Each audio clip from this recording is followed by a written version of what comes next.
And joining us right now on the Rothman Orthopaedics guest line, it is my great thrill, my great pleasure to welcome in a World Series champion and a fine musician, ladies and gentlemen. You know him, you love him. His name is Brett Myers. Brett, welcome to the show. Thanks for having me. Good to be here. My pleasure. My pleasure. Now, I have heard about you. You've been in music for a while now, obviously. 12 years in Major League Baseball, 9 of which with the Phillies. But I have heard stories about you just being into music for a long time. You got your own group going on. People can follow you right now on social media, such as Facebook. People can check you out right here, Brett Myers, and obviously Brett Myers Music, of course, on Twitter and also other social media platforms. When did you decide to jump headfirst into music? Well, so how it all started was crazy. So when I got to the big leagues in 2002, our video guy, Kevin Chollie, was used to be a guitar teacher. So I grew up listening to music. Everybody does, obviously. But, being from Jacksonville, Florida, I was a big fan of Leonard Skinner. So I'm like, oh, I want to play that stuff. And then when I realized they had like 3 guitar players, I'm like, I got no shot. So, I started trying to learn some songs from him in 2002, just learning, kind of not really jumping fully into it, but just kind of, you got a lot of downtime when you're not playing and stuff like that. So you kind of need something to do to occupy your time. So I just basically kind of started, fiddling with the guitar and trying to learn stuff. And I would probably say 2013 when I was injured with the Indians. I had called my buddy and I was like, I've always kind of wanted just to write my own song, whether it be on guitar or whether it be just lyrically. Just to write stuff down, express yourself, I guess, a little bit that way, or tell stories. And so 2013, I think I bought some equipment and plugged it into the computer and wrote some stuff down. I brought my guitar player, Zach Broderick, in. He was with Nonpoint at the time. And he came in and he did some riffs, and we had like a drum machine. So it was very, uneducated, I guess you would say. It sucked. Okay, it just sucked. All right. But at the time, I thought it was awesome. Like I thought it was like the greatest thing I've ever done. And they're like, okay, get in there and go sing it. I go, no, I did it. I have some beers. I was like, whatever. So, and it was terrible. It was awful. Okay, so so then my buddy, who's a producer, played in Puddle of Mud. He's here in Jacksonville. He's in my band now. Plays bass. He played bass in Puddle of Mud as well, Damon Starkey. And I was like, hey, man, I got these 3 songs. You got to check them out. I think they're great. And he hears them and he's like, yeah, man, let's play golf or something, and then we got to talking. And obviously with him being a producer and having the right equipment and stuff, it's going to be twice as good, and I didn't know anything about the recording process or any of that stuff. So he said, let's do a song together. So I did a song. He apparently liked my voice for some reason, and or something like that. And he goes, we write the song, and I'm like, sweet. He goes, get in there and sing it. It took me 2 weeks before I got in there and sang the song. He kind of tricked me. And he goes, hey man, I'm having some people over, come hang out. And then we got some beers, probably 6, 7 beers later. He goes, get in the booth and sing. I'm like, okay. So yeah, right. It's like, I'm like, I fought him for 2 weeks about getting in there singing because I didn't fancy myself as a singer. I love playing guitar. I'd never sang before. I don't even think I've ever sang in the shower, honestly. So it took a lot. Like it was tough, man. I was like, oh great, this guy's got to hear me sing, and he's going to just sit there, and I can't see him. I'm in another room, and he's probably in there rolling his eyes, going, this guy's terrible. So, like just in my own head, like I was psyching myself out. Like I'm like, this is going to be awful. This is going to be awful. So, and he was like very, like he helped me, you know what I mean? Cause he had vocal coaching. He was in bands before Puddle, and he was the lead singer and stuff. So it was kind of like he brought me along, helping me sing like with tone and stuff like that. Stuff I had no idea about. Nothing. Like I didn't. And I could say I was probably more nervous in there than I was like pitching in front of a bunch of people because and it was only one guy in the room. Luckily, I guess, my whole thing was I didn't want him to tune it. I wanted it to sound natural. I didn't want him to tune it. So it took a lot of takes for that to happen, for it to, and I didn't know about warming your voice up and none of that stuff. So first album was tough. And then I mean, the writing part was easy. The singing part was like, I do not want to be in here. I would have to, I would have to like take my shirt off because I'd be sweating like a pig in there. So like nervous and just going, oh, this is sounding terrible. I don't know what to do, and it just took, the first album was like always, it's like, just get through it. And then once you got done with it and all the retakes and the takes of trying to make it sound as good as it did, because I should have just let him tune it. It probably wouldn't have took as long, but I couldn't. I mean, there is some, obviously, some frustration in there because I want to be perfect. Obviously, we're playing baseball too. You want to be perfect, but it's just not that easy. And it was just frustrating for me, that first album, but I had fun doing it, writing the songs. Mm-hmm. I dreaded getting in there and singing it. I'm sure. And what's funny to me is, in my mind, I, of course, go to How I Know You, which is as a guy standing alone on the pitcher's mound in South Philadelphia in front of the Philadelphia Philly faithful. And, sometimes they didn't have the nicest thing in the world to say. Was it more, you said it was more, I guess, I don't know, pressure or more uncomfortable being in the room with one person versus the mound? Well, this guy has like a big resume. He played in big bands, like in front of hundreds of thousands of people with Puddle of Mud and stuff. And he was a singer and stuff like that. So like going in there, I'm going, man, this is going to be bad. This could be the end. This would be a quick end to something I thought was going to be cool, and he liked it. Like he liked the tone. He liked what I was doing, or he just was like, yeah, give me some money and we can try to make this sound good or something, but after the first album, I started on the second album. Like I just had these ideas and I had to write it, and I had to do it. And I just wanted to get better, I guess I would say. From each album you could go and it like I've progressed, I would say, just like with anything, like with pitching and stuff like that. I've been playing baseball since I was 4 years old. I started singing, 5 years ago. So just imagine like when I would be 9 right now in my music career, so if I did that. But so the one thing that really scared the hell out of me, I guess I would say, more than actually just getting in the booth, was when he told me, he goes, "Hey man, we need to play this stuff live in front of people." I'm like, yeah, that's not happening. I was like, no way, dude. No chance, man. So I was being funny and I just said, all right, dude, if we play an arena, I'll play live. And he goes, okay, cool. We laughed at it. It was funny. About 3 months later, the Jacksonville Sharks, the arena team, calls me up and asks me to do a halftime show. And I'm going, oh no, this is bad. This is real bad.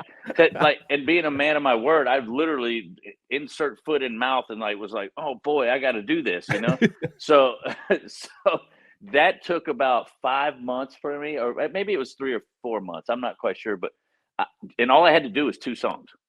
I was so afraid of messing up. I would sit in my music room in this room and sing these songs every day for hours. I was afraid to mess the words up, and I was just so afraid to because you put on a live show, people are expecting you to be good, I guess, Mm-hmm. And I mean, there's some shows where stuff happens and stuff, but I was not prepared to suck that day. And I did not want that to happen. So and it was my first show was in front of 10,000 people, and it was only 2 songs at a halftime show, and I'm freaking out.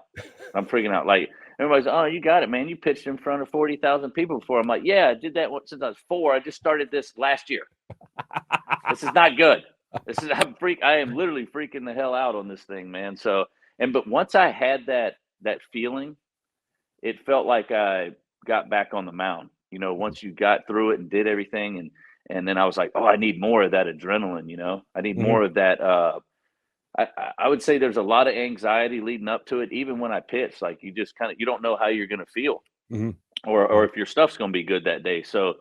Same thing with, I know we rehearsed well and stuff, but I've had shows where, my ears go out or something and you're just like panic, So that I was like, guys, we have to practice when my stuff goes out so that I can just look like nothing happened, so I can just keep moving forward. And, but I enjoy playing shows. I'd honestly rather do that now than probably get in the studio and work on stuff.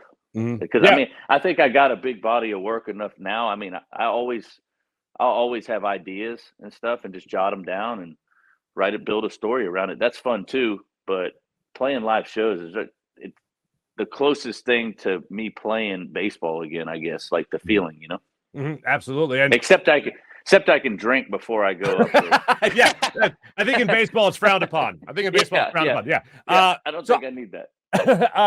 So maybe I had this wrong. I had heard rumors of you playing after a game, like after a win at Citizens Bank Park. I have heard rumors of you playing at McFadden's. Is that true? Yep, that really? did happen. Yeah, I think I might have pitched that game. I had my buddy's band. I don't know. They changed their name a couple times. I don't know if they were subject to change then, or I don't know. Down Theory. I don't know which one they were called, but at the time they came up there, they just came up and hung out with me for a week or whatever, and I got them. I talked to some people at McFadden, see if they could play a show. Mm-hmm. I want to say I pitched against the Pirates that night, and then went up there and played a couple songs with them on guitar. I didn't sing. I was fresh into learning guitar at the time. Probably, I don't know. I'd probably been playing guitars 2 or 3 years maybe, and I knew. Fortunately enough, I knew a couple of their songs, and I was like, "I'll get up there and play. I don't care."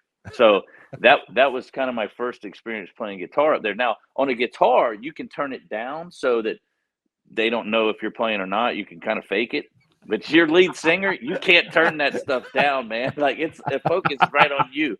So with another guitar player up there, you can just be like, "I'm gonna just turn it down. He's killing it," or whatever like that. But when you're the lead singer, man, if you don't know it, you're screwed. And it's funny. Like you rehearse it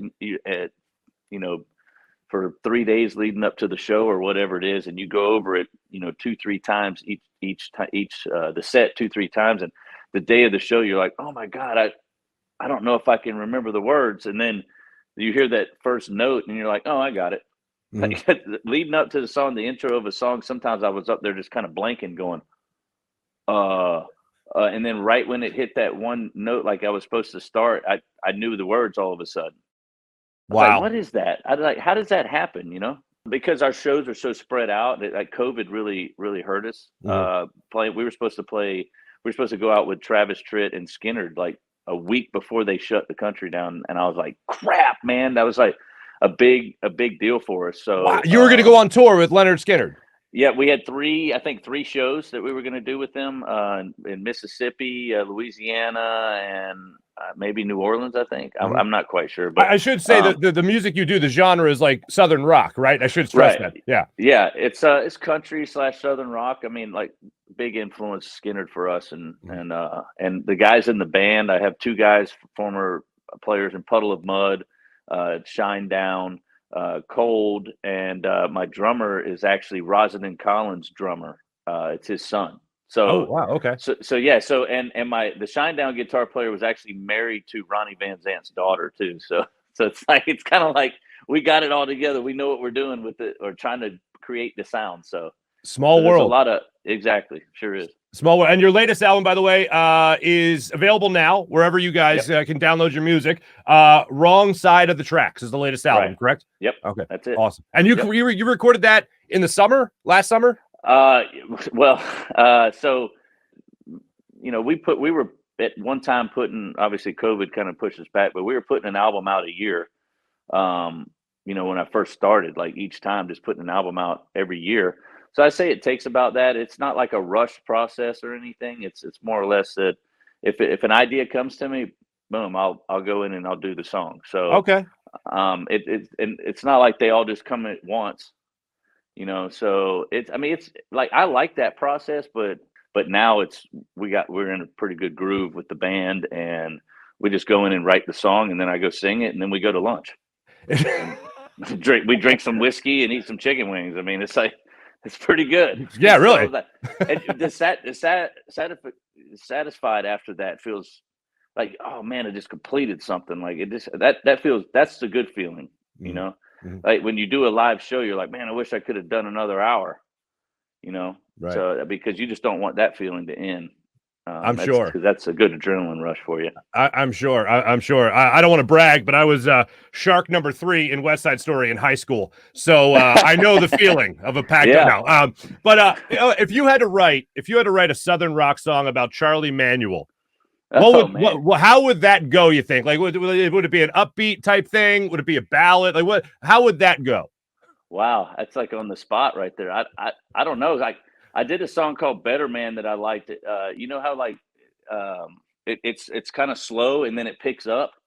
That's kind of what I would think it more like Chollie would be like. Start it off slow, but then have it pick up like towards the end, like a free bird type thing. All right. So that's kind of what I was thinking. Like start it slow and then have it pick up at the end because Chollie is like a good man. I love and respect that guy. I actually just saw him probably 3-4 months ago. So it's pretty cool to he always tells me the same stories, which is awesome because I'll never forget them. And it's usually bad and it's my fault. So he's like, "Hey, remember that time that you did this?" And I'm like, "No, I don't want to, Chollie."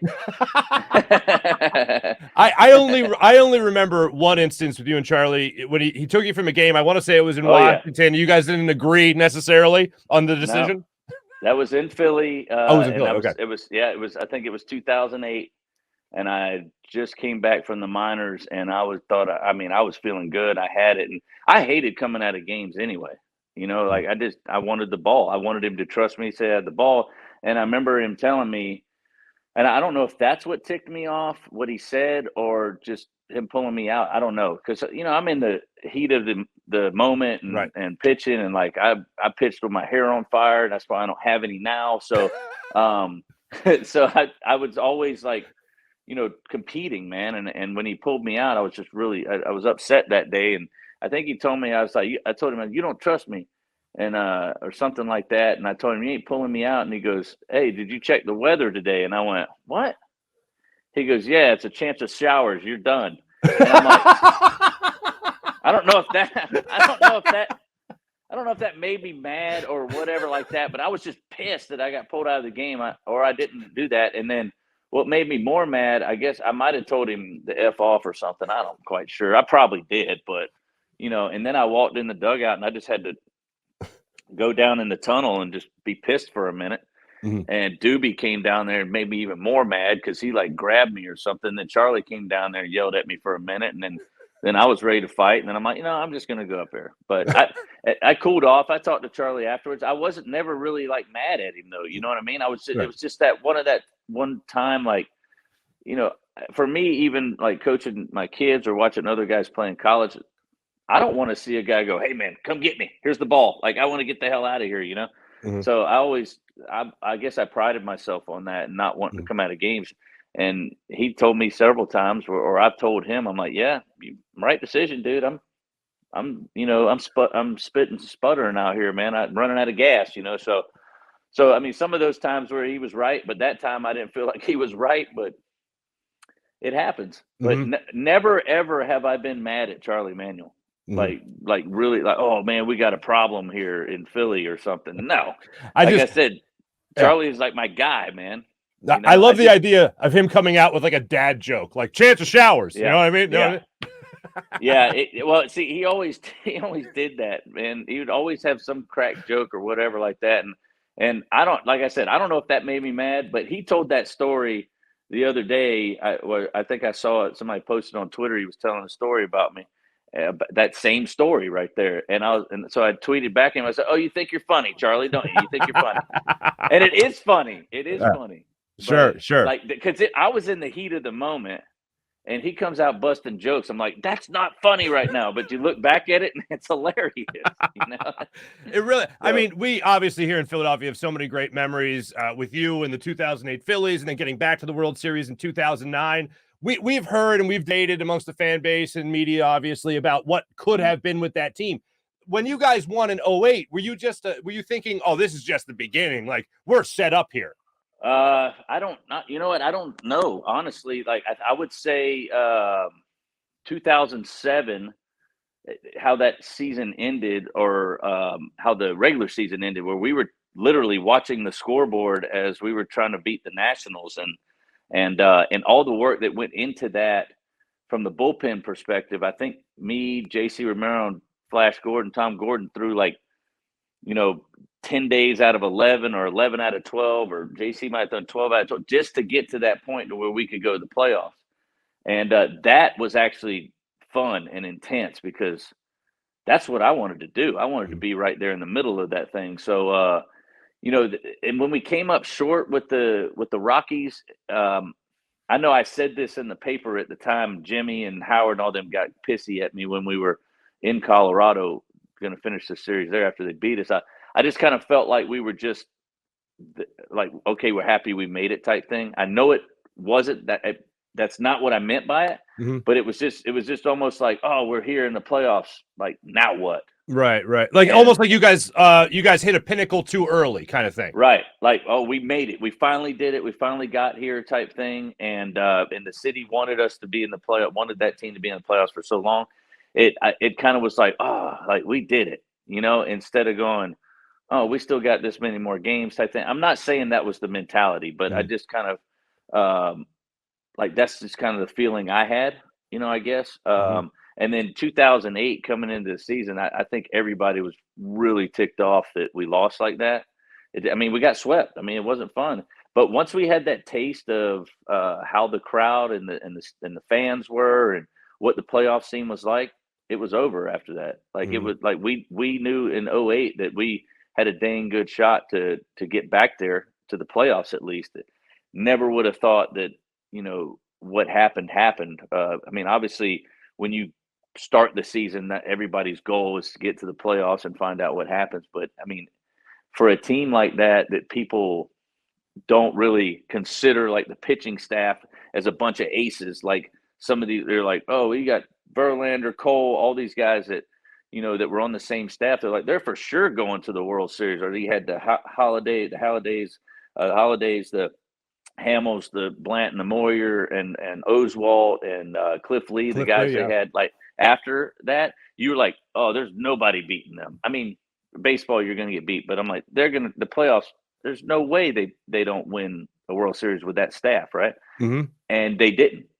You know what I'm saying? So, and that had nothing against those guys with one bit. It's funny how our pitching staff at the time is Hamels was the ace and I was the two guy, and everybody looks at that like, oh, they had the worst pitching staff at the time. But you know what? We got hot at the right time and kicked everybody's rear end. So I don't see a problem with that. I had a worst season of my career, like 2008. I got sent to the minors. I came back second half and did what I was supposed to do, and it helped the team. That's all I cared about. I didn't care what my ERA was. We got in the playoffs. I went out there to freaking win every game we played. And still to this day, everybody's like, oh, you're World Series champ. I'm like, yeah, that's cool. I was the only guy to lose a game in the World Series. I do that to myself, though. I do it to myself. Like I talk trash to myself because it just keeps me right here, man. It keeps me on the same level. Good for you.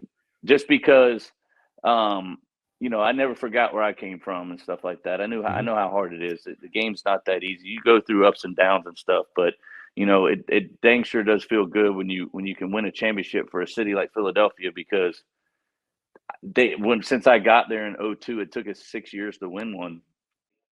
What Philly fans, I guess, found out later about me is that they can boo me all they want. They were not booing me harder than I was booing myself when I sucked. I can promise you that, So it's like, oh yeah, I know I suck. You don't have to tell me. I'd go out to dinner, like, you suck tonight. I'm like, thanks for telling me. I was there. I saw it. Thanks for the reminder. It was bad. Yeah, Thank you. It was bad. But I never got offended by it. You never got mad because I was very honest with myself, and tried not to make excuses about how bad I sucked. But it wasn't for lack of trying. Like I was busting my ass every time I went out there.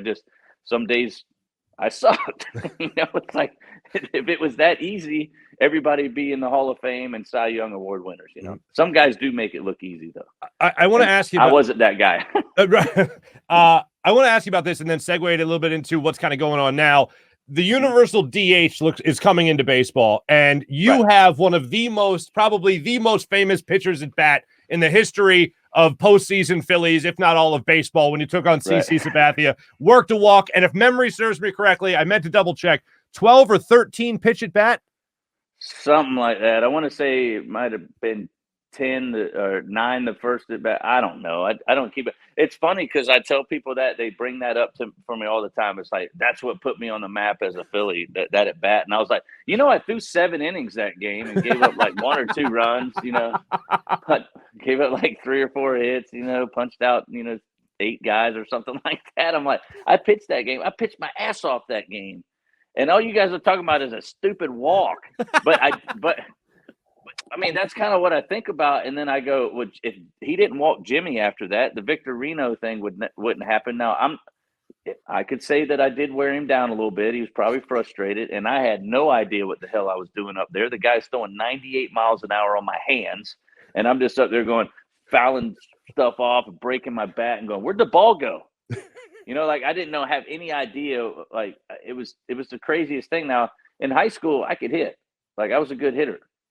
When I got to big leagues, I wasn't hitting that stuff they were throwing up there. It was freaking good stuff, like dang. Like, that was a good pitch, man. It felt like Pedro Serrano up there. Good pitch, man. Good pitch. But so I don't know, man.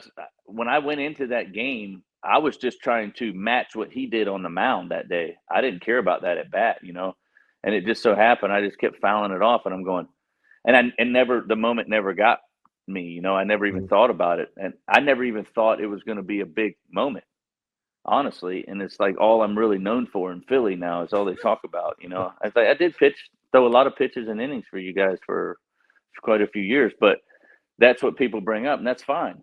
But I didn't realize at the moment that was like going to be a big deal. And then obviously Shane hitting that grand slam was like, that didn't even really sink in to me, but all I knew is that I just had to handle my job on the mound to make sure that we could beat CC. That was it, because he was probably the most dominant pitcher in baseball at that time, and going on 3 days rest just to get them to the playoffs. And maybe when he got to me, that 3 days rest stuff caught up to him or whatever like that, or got to us. Maybe he got a little tired. I don't know.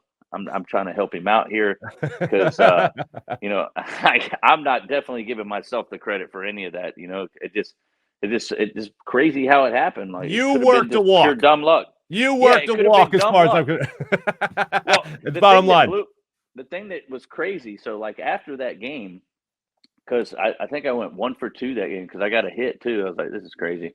I flew at the next at bat. I flew out the center off of him. It was like the same thing, and I was like, what is going on? This guy's got the nastiest stuff, and I'm up here fighting him with like 19 total pitches, and this is CC Sabathia, man. Like, this is a dude, And next at bat, they're telling me in the dugout, they're like, oh, dude, Seth McClung. He's like, oh, he tips his slider. So I'm out there staring at him, like, seeing if he's tipping his slider. I didn't know what was coming. I'm like, I have no idea. I'm just swinging. So I swung and got a hit off of him. I'm going, oh, boy, this is crazy. So after the game, so they do a game. They talk to you before your start in the playoffs, and then they talk to you afterwards. So like the day before, they talk to you before your start. The media you're talking about? Yeah. You'll go in a room and they'll talk to you the day before your start. They'll talk to you and say, well, blah, blah, blah. So after that game, all they wanted to talk about was my at bat. And so I was like, well, yeah, those 7 innings, and they were like, no, you're at bats. I'm like, oh, great. So then the next day I go out there and go 3 for 3 with 3 ribbies. And I'm like, I quit. I just going to quit baseball right now. This is probably the coolest thing ever. Yeah, I'm still not a hitter, guys. Still not a hitter. So, but with the DH stuff that you're talking about, like, I don't know why they got to change stuff. I mean, I get, trying to make sure pitchers don't get hurt and stuff or whatever, but I enjoyed playing baseball. I grew up playing baseball, obviously hitting and playing other positions. So the days I pitched, I enjoyed hitting, unless the guy was like CC Sabathia, which I thought walked in and was like, I'm not looking forward to this. Some guys were just nasty like that you just go, no, I don't want nothing to do with this guy. Can I just take my strikeout and go sit down and get a cup of water and get ready to pitch again? So, some days there's like that, it definitely was easier in the National League because, you only had to really get the 7, 8 hole hitter out. You focus real hard on them, get them out, and then you kind of had an easy out with the pitcher usually. Mm-hmm. So it wasn't like what I did to CC type thing. That was a rarity, I think. Yeah. But yeah, so with that, and now, like, even pitching in the American League, which I did, it's like there's no let up, which there's usually not anyway. Like, you still want to make your pitches as a pitcher, but when the pitcher came up, it's like a unwritten rule that the pitcher takes first pitch strike no matter what. And I did not in the playoffs. I swung at every first pitch. I got 4 hits, and I swung at every first pitch. And I don't know why, and I don't know if I was in trouble or not, but I didn't care. I'm like, I'm going for it. Good for you. Right now, and I've been a baseball first fan my entire life, but recently we get reminded that it's a business constantly. When we were coming back from pandemic and they were going to start playing games in a shortened season, that took forever, and now we got a lockout going on. Brett Myers, what would you tell the fans right now about your sport of baseball? Be patient. I mean, it's knowing the ins and outs of how all that stuff kind of works, and I wouldn't blame anybody. Although I was a player and I'm still part of the union or whatever. The owners are against the players because they want to save money. You know what I mean? It's business. I understand. Yeah. Right. And I guess, most of the part where I get, I know they want the younger players to make a little bit more money. That way, because there's a thing with arbitration and everything. I guess the owners can basically say, oh no, we're going to release you and bring up a younger player because he's cheaper. And they're not trying to compete. Like, why would they pay a Mike Trout if they're not going to compete for playoffs? Stuff like that. Why would they overpay these guys? Every team and owner goes into a season planning on the playoffs, except for some of these guys these days. They just want that luxury tax, and that puts more money in the owner's pocket, and then they don't spend it. Like, that luxury tax is set there for, where the Yankees are going to spend all this money to try to win a World Series, which is what everybody's trying to do. Then they take that money, the threshold over the what the cap is on that, what the luxury tax is, and then they kick it back to a team like the Marlins or some of these low budget teams. And then the Marlins just sit on the money. They don't go spend it in free agency and try to make their team better. Mm-hmm. So that's like a big issue that I think that is like you should have to spend that money and not keep your salary or your payroll at, $60-70 million for a team when the Yankees are basically paying for you to go get better players. Right. I think you should, with that tax money, that luxury tax money that you get, I think you should have to spend it in the free agent market or on the players you already have. That'd be nice. Because everybody wants to see their team competitive. You know what I mean? I mean, I want to see it. Like, I pull for the Phillies still. I want to see them competitive. I'm selfish of me. I don't want to ever see them win another World Series until I die. That's just me being selfish. Is that the rule? Is that the rule until then? Okay. Yeah. When I die, go ahead, win it as many times as you want after that. I don't care. But I wouldn't be having this conversation with you if they won another one. You'd be calling Bryce Harper or Hector Neris or something like that. You know what I mean? Now, let me ask you this on that note, real quick. You were a fiery guy. Obviously, you said so yourself a minute ago. How would you have liked to have been teammates with Bryce Harper? I don't know Bryce too well. I've met him a couple times, and I don't like him just because he's a hitter, I think. Maybe he doesn't like me because I was a pitcher. Maybe. I don't know. Well, you're both fiery, so maybe. No, yeah. I don't think we would have a problem. Teammate-wise, like, I was a good teammate. Like I said, I busted jokes. Sometimes I might not have known when to make the jokes, but I just did it anyway. But I'll ask Kyle Kendrick about that. Well, yeah. I talk to him, regularly, about maybe once a month or something like that, just shooting text, see how he's doing or whatnot. But because I got his number from the Phillies a few years ago, he was still playing. He was with the Red Sox, and they brought that prank up, and he sounded like he was still butthurt about it. So I called him. So I got his number, and I'm like, dude, do I really need to apologize to you like 15 years later or something like that, man? Like, are you okay? Like, are you okay, buddy? Like, it just busting his chops like I always did. Like, and I was like, please tell me that guy wrote that to make you look like a sissy, because that's what he did. He made you look like a sissy. Like, you're still upset and heartbroken that somebody would do that to you. Oh, I was like, man, I don't know. If somebody did that to me, I would have laughed. I'd still be laughing. I still laugh about it sometimes. There's something I need to ask you about. I had heard, first off, two quick things, and you're being so generous with your time, and I appreciate it. Two quick things back to your playing days with the Phillies here. In 2009, Obviously, Harry Kalas had passed away in the early portion of that year, very early portion of that year. Right. Yeah. One of my last, we were in Washington. Matt Stairs' last home run, Harry Kalas called.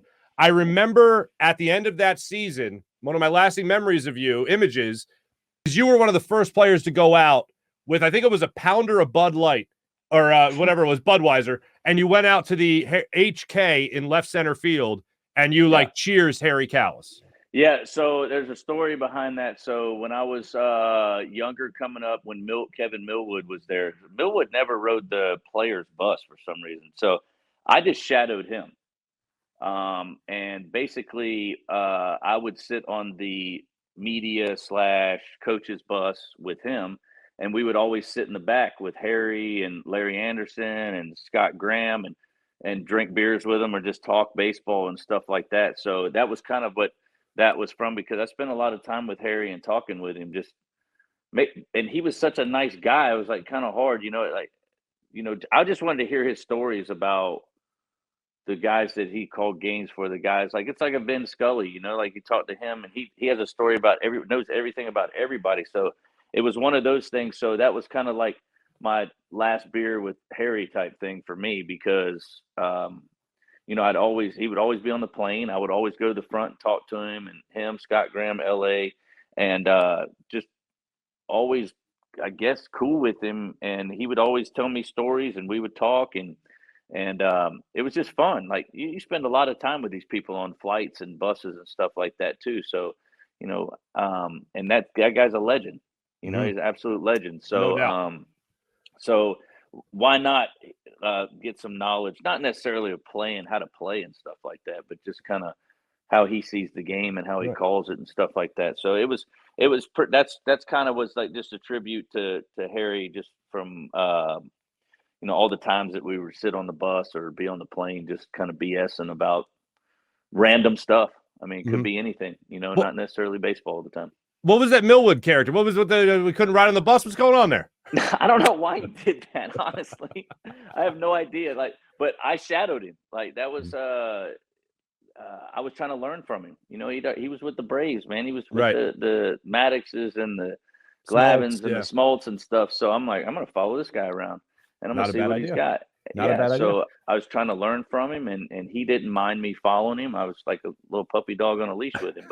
But that's what I was looking for. I need somebody to guide me through, basically turn me into a big leaguer. I have heard this story about the first time most of the guys, I don't know if this includes you, the first time most of the guys heard Harry Kalas's call, and the 2008 Phillies are world champions of baseball. Okay.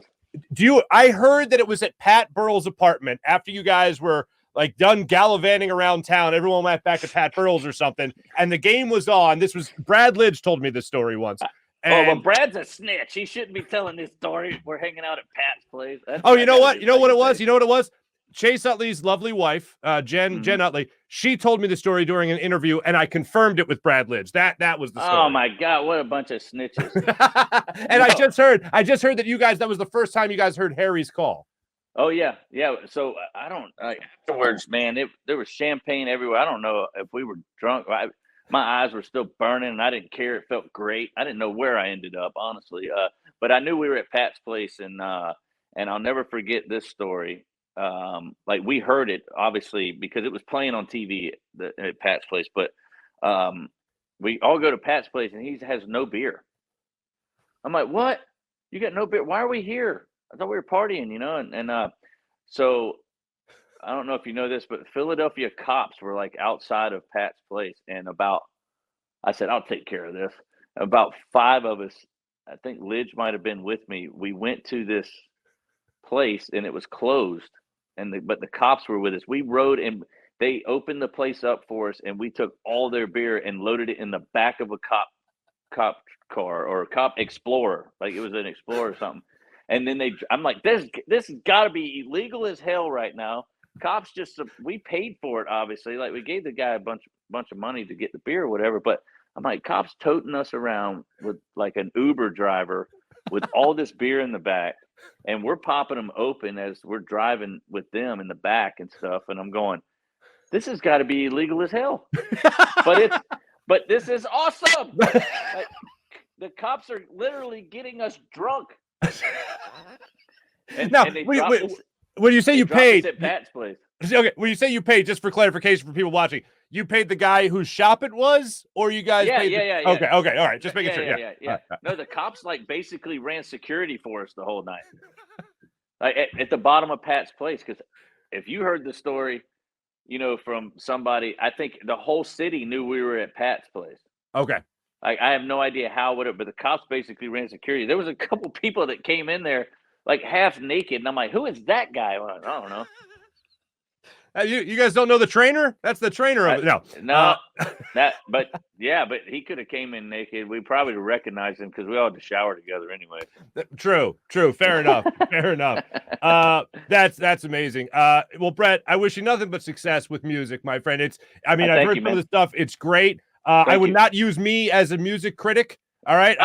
That's okay. I don't know if you see Frank Sinatra over my shoulder or not, but that's kind of the music I'm into. I like it. My man. Wrong Side of the Tracks is available now for download. Make sure you guys follow everything that Brett's putting out there. You can follow him on Facebook. Here's the page one more time for everybody. You guys can check it out as well throughout the different social media platforms, including Twitter. You guys should follow him on Twitter. I like this Backwood Rebel 39. Make sure you check him out right there, as well as Instagram, Brett Myers Music 39. So make sure you guys check him out. Brett, such a joy talking to you, my man. Hopefully we can have you again in the future. And absolutely, I'll go ahead and root against the Phillies not to win until I don't know if that's a smart choice living in Philadelphia or not, or even saying that out loud. I don't know if I would go outside in the street saying, "I hope they suck today." I'll avoid it. Might get a couple things thrown at you. Yeah, I'll try to avoid that. Brett Myers, thank you so much, and as always, thanks for 08. And I'll try to talk more about your pitching and not just that at bat against Cesar Sabathia. Thank you, man. I appreciate it. Absolutely. Brett Myers joining us on the Rothman Orthopaedics guest line.